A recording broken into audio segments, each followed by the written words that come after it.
to Shawnee National Forest for an entire week. During that time, I stayed in a cabin and I ended up vlogging my experience. I don't usually record vlogs, so a lot of the footage that I have doesn't actually have my face in it. But I'm gonna do my best to retell the story of my vacation from here in my bedroom. So without stalling anymore, let's get into it. Our first day started with us heading from Chicago all the way down to Shawnee National Forest, where we'd be staying in a cabin for the foreseeable future. Nothing too out of the ordinary happened, but I couldn't stop looking out the window and noticing how wildly flat Illinois is. Seriously, you can hold a ruler to any part of Illinois and it probably would line up perfectly. After a few hours of driving, we stopped off at Cracker Barrel, which was a huge relief because I hadn't eaten anything that day.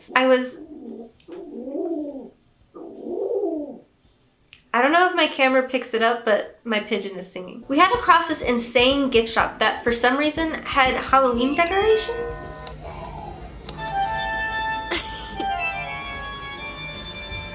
After we managed to not spend our money on any knickknacks, we were seated and I got the lemon pepper trout. While we waited for our food, I played this little triangle peg game that was on the table. I was not good at it. In fact, I was so bad at it that I started to feel embarrassed because of it. Eventually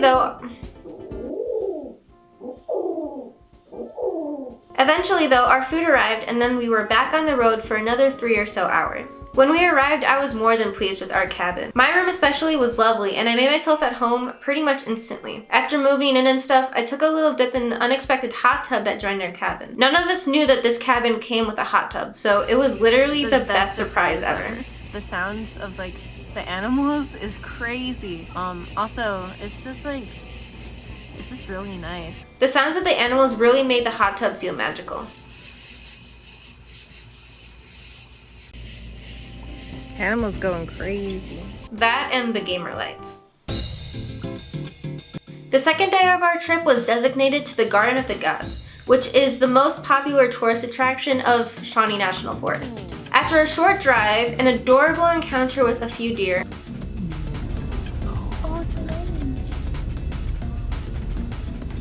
and a bit of a hike, we were able to see the natural beauty of Shawnee National Forest.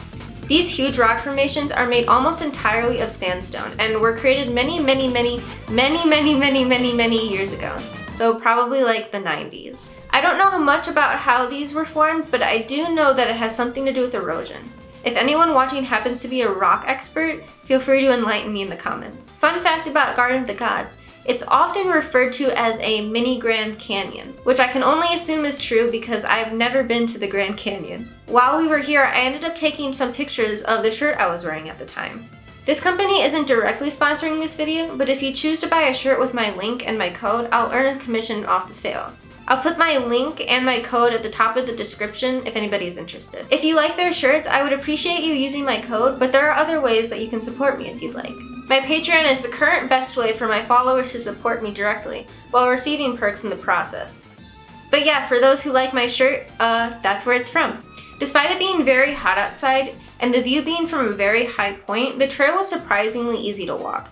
A lot of the path was made of gravel or stone, and it was obviously used a lot. I felt pretty safe, but I wouldn't want to be there if it was raining or anything because even when the rocks were dry, they were still a little bit slippery. Honestly though, I didn't stay on the path the entire time. Don't get me wrong, I wasn't super adventurous, but I did jump across a few small gaps in the pursuit of a better view. At one point in the path, we had to walk through a pretty tight spot in between two rocks. They were a bit sharp, which was surprising. It was really cool though, both in concept and in temperature. In certain areas, the rocks made the air feel more comfortable and cool, even though at the time it was like 90 degrees outside.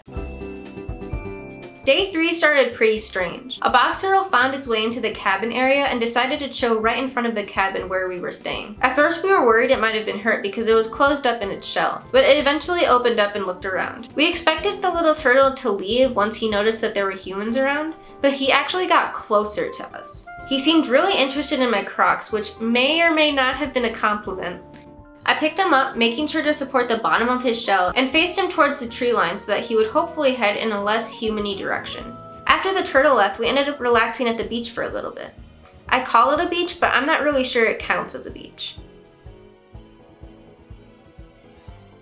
It counts as a beach. We went to the beach and chilled there for a while. It was completely surrounded by trees, which was really nice. I really love being completely surrounded by nature and stuff like that. Of course, I was wearing my amazing Crocs while we looked around. I ended up finding some really cool shells that were miraculously still attached to the joint. What was even better than the shells was the baby toad that I found near the water. I nearly stepped on the little guy, but luckily I saw him in time. I actually thought he was some kind of bug at first, that's how small he was. I didn't want to put him back in harm's way, so I ended up walking a little bit farther away from where people were and set him down over there. Later that day, we went to an antique store, which, if you didn't know, is a little bit of a hobby of mine. I love shopping secondhand. Something about looking at stuff that once belonged to someone else is super fun to me. This thrift store had a section entirely dedicated to Coca-Cola for some reason. There was so much Coca-Cola stuff that I started to wonder if there was anything that hadn't been Coca-Cola-fied. I also discovered some glassware that was glowing under these black lights. They were glowing so bright that I wondered if they might have been radioactive. Not far from the glowing cups was this mini cookbook. Inside there was a segment about doves, which I found wildly offensive. It do sound kind of good though. But anyways, I ended up buying a glass pigeon for around $15, and that concluded day 3. I'm skipping day 4. I didn't record enough to talk about it. I had a good time though. On the 5th day, we went to Jackson Falls, which was a waterfall cliff type thing. The hike was a little bit less paved than a Garden of the Gods, but it was still a pretty easy hike in my opinion. It was insanely humid that day though, so you'll have to excuse my appearance if editing Izzy decides to keep me in. I don't know what to say.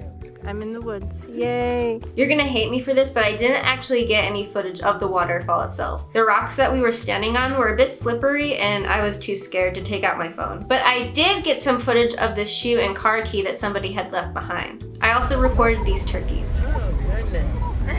Whoa! Anyways, we continued our day by spending a little bit of time at this gas station. I don't know why I thought this gas station was more important to document than the waterfall we had seen prior, but it was cute. Later we went to a gift shop that was walking distance from the cabins we had been staying at.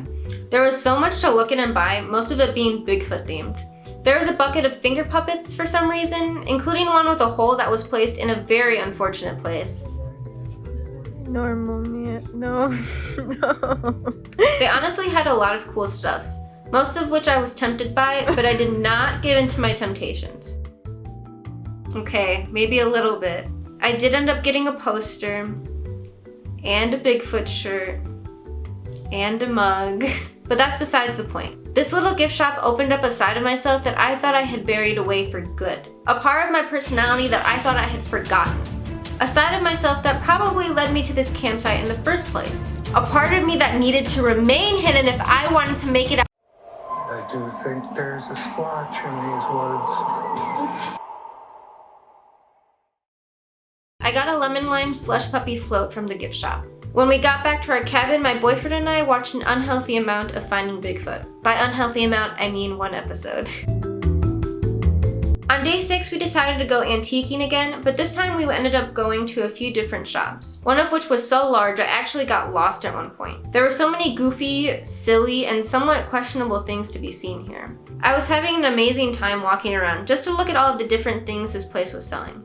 I mean, seriously, look at this. Where else would you see anything like this for sale? I was literally in antique heaven. Everything was going great. I looked at stuff, I touched stuff, I even considered buying some things.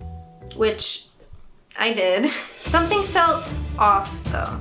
I could sense a disturbance in the air. But what was it? Something was calling out to me. But what? That stupid little triangle game was back. It followed me from the Cracker Barrel all the way to this ginormous thrift store.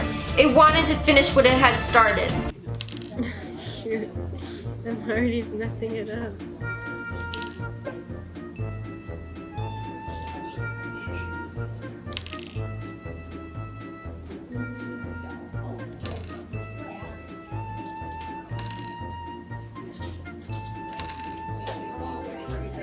Did I lose? Yeah, Oh my god. you left 5. Shut up. No, don't. The last day was really serene. We relaxed at this watering hole for a while, enjoying the nature that surrounded us. It was probably my favorite place that we visited during the vacation. Maybe even my favorite place in general. I had a lot of fun messing around with the rocks and observing all the wildlife. I didn't get any footage of it, but I actually saw a few tadpoles here, and there were some bluegills that followed me around while I was in the water. I could go somewhere tropical or magical or whatever, but a simple little stream in the forest feels like home to me. I really, really loved it here. Thank you so much for watching this video. I don't usually vlog, so this video was a bit of a challenge for me to make, but I hope you enjoyed it. If you like my content, you can support me on Patreon, or you can follow me on my other social medias that I have linked in my description. I hope to make more long-form videos like this in the future, so if you like this video, let me know in the comments, and let me know if you have any ideas for videos that you'd like me to make. Hopefully I see you again soon. Bye!